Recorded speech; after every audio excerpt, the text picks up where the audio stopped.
Hey, how's it going, everybody? Shaun here for another daily movie review, and we're going to be continuing on our journey of sword and sorcery films from the 80s. I got some more. Today we're going to be talking about Conan the Destroyer. Yeah, that one right there. You see those people. You see the differences, right? Good old complete quest, baby.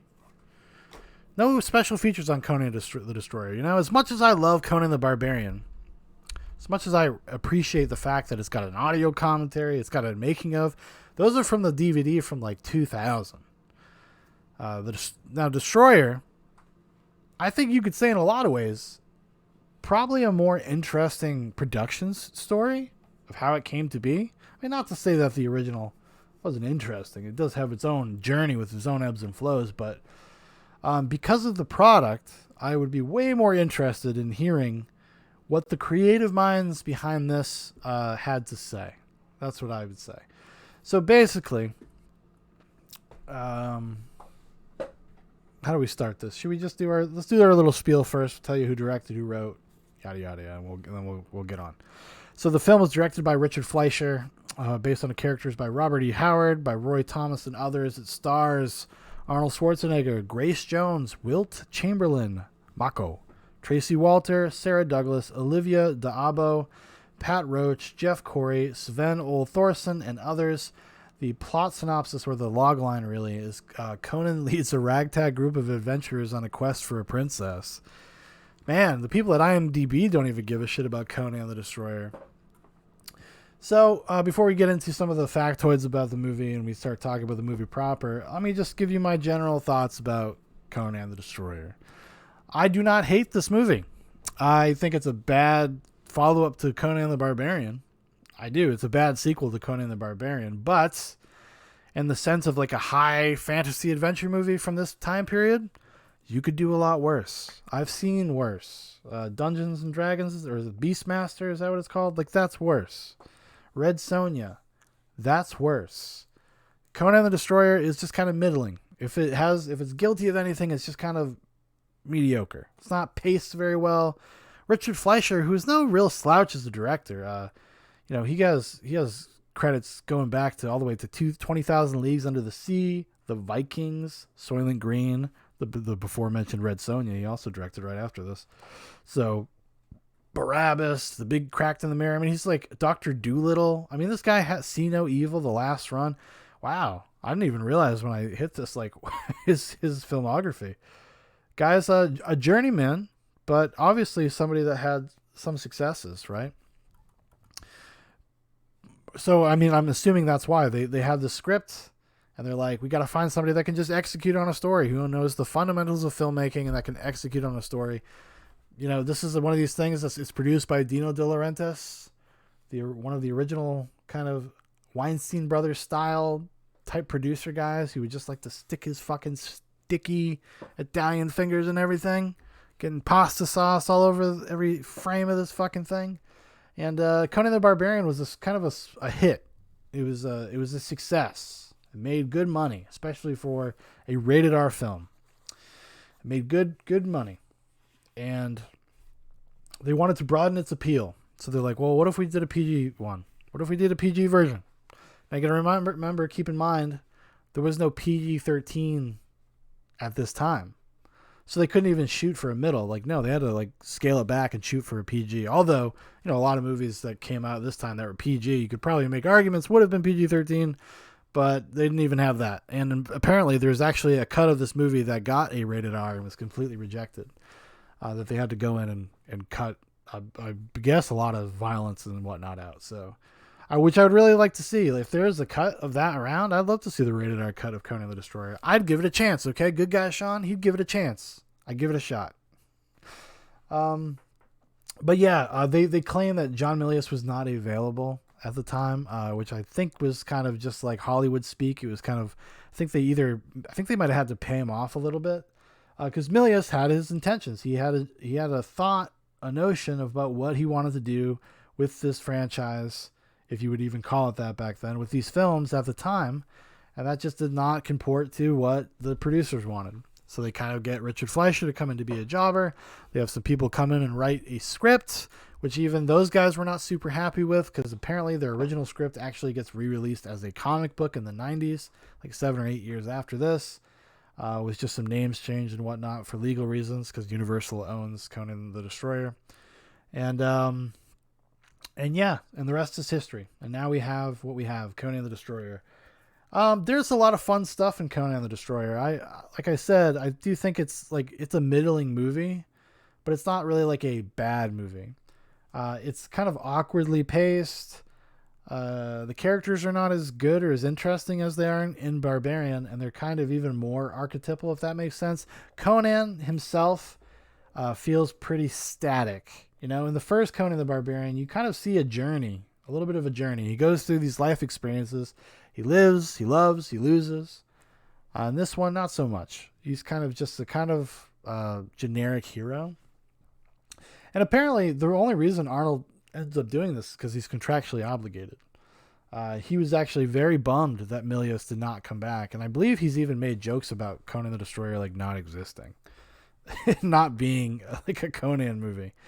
Yeah, because Milius got pieced out or they didn't want him back for one reason or another. I know Milius, I had said in the yesterday's video, Milius had a reputation for being kind of hard to work with. I don't know if that played into it or if it was just like this kind of studio greed. It wouldn't shock me if it was just studio greed. And like in all stories like that, it ends up backfiring on them because it makes about the same exact money Conan the Barbarian does. It doesn't really do much better. It might have even did a little bit worse.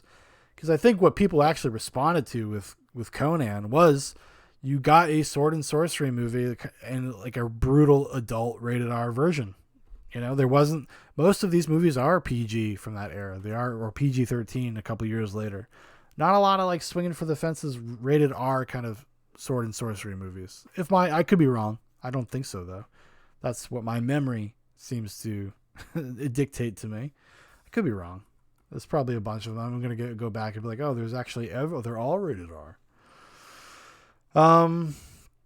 Yeah, it doesn't have, I don't like the characters as much. You know who it's like, it's weird. I know this probably sounds bad, but I've never liked Grace Jones. She plays Zula in this movie, who's like the spear wielding, I guess, was she a slave woman, a warrior woman? I don't even know how you would even describe her character. But I've never really gotten Grace Jones. I find her like kind of off-putting. Just like her presence makes me uncomfortable. Is that some like what do you call that? Like some sort of latent racism, some sort of subconscious racism? I don't think so. I mean, I don't have Wilt Chamberlain doesn't make me feel uncomfortable. Mako doesn't make me feel uncomfortable. But just even when she was in that, because she was in wasn't she in a Bond movie? A View to a Kill? Yeah. I remember always as a kid being like, really? Her? She also has I guess a singing career. She's done some songs. That's pretty cool. Maybe I'd like her as a singer. You know? Yeah, but she was just a thing in the 80s. I remember when this came out. She was just, she was all over the place.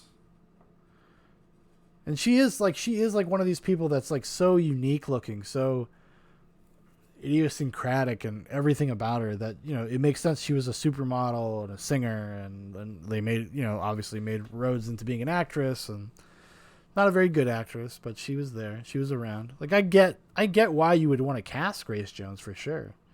But she always kind of just, I'm always just like, oh, God damn it, Grace Jones, relax.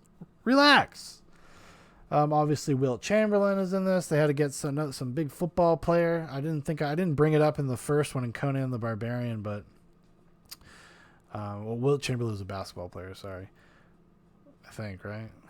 I'm not a big sports man. I'm not a big sports guy, so you have to forgive me if I got that wrong. But yeah, there was actually a couple of football players, I believe, maybe from the Steelers and Conan the Barbarian. The two bad guys, the two like also Doom lackeys. Could be wrong. I don't think I am though. I think I'm right. God damn it. There's some fun set pieces. I actually really like the end when they have to fight like the demon. There's like this evil queen lady who's scheming behind the scenes, trying to get all the pieces in place so they can resurrect this demon.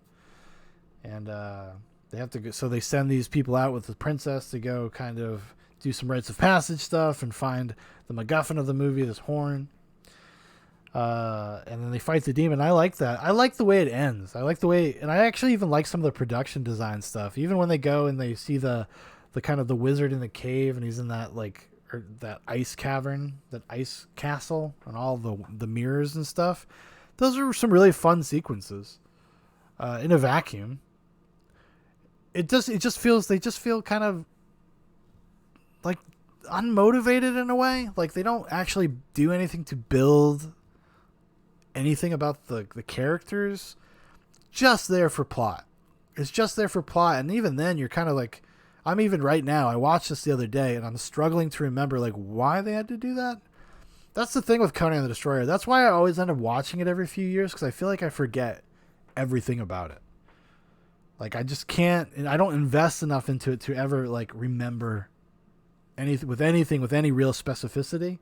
So I'm always going back and be like, no, well, I watched Barbarian. I guess I might as well watch The Destroyer. I can't say that I was like, I'm not like bummed that I watched it, but still, you know, I'm bummed in the sense of like what could have been. That's what's the bummer of Conan the Destroyer. That's what really sticks with you when you're done watching the movie. You're like, what could have been? What could have been? We should have this could have been Milius's like legacy. It could have been his fucking trilogy, baby. But no. No. That's not what happened. That's not what we got. But what we did get is a perfectly serviceable, mildly entertaining movie. I wouldn't even say, my frustrations come from just because it's not a good sequel to The Barbarian. But on its own, like it's fine. It's kind of whatever.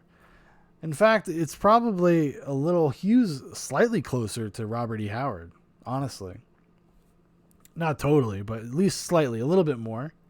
Because it has some more kind of overt fantasy stuff. And Conan, I guess you could make the argument, is a little bit more like savvy.